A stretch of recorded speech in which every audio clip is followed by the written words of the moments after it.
At her trial, Yulya was presented with the evidence against her that consisted of a few manuscripts that the KGB seized during their searches and which dealt with her poetic activity in the second culture. The evidence was rather flimsy, but that was not important, since the verdict was a foregone conclusion. You have been found guilty. There was never a single political trial in the Soviet Union where a defendant was not found guilty. It is your right to address the court. I would like to say this. Every poet has a right to contact his readers. And if it's impossible, it's not my fault. This is what an entire generation of unpublished poets has to live with in the Soviet Union. I and my friends will go on demanding our rights. Silence.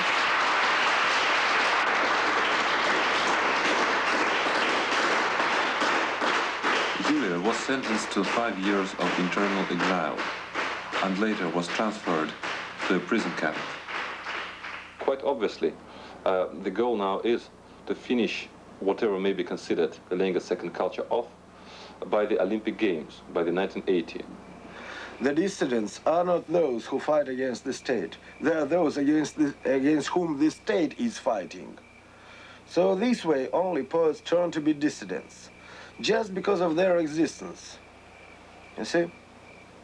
Not because they have political programs, they want terrorism or throwing bombs or exploiting the Kremlin. They never think about the Kremlin.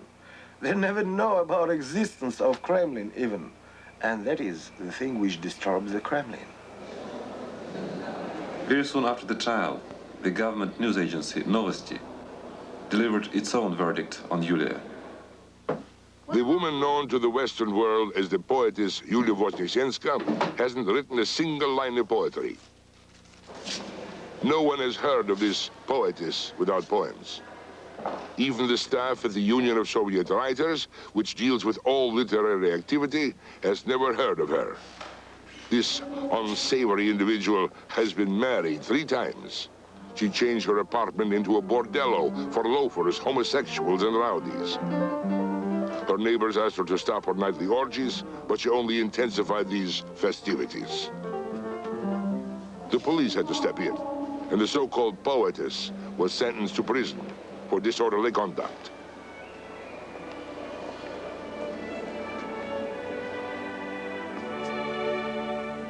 I do not know if I am guilty or innocent. I only know I cannot live by halves. And as a pebble sinks, it's best to seek the bottom straight away. It may not make much sense, Kostya, but it says what I mean.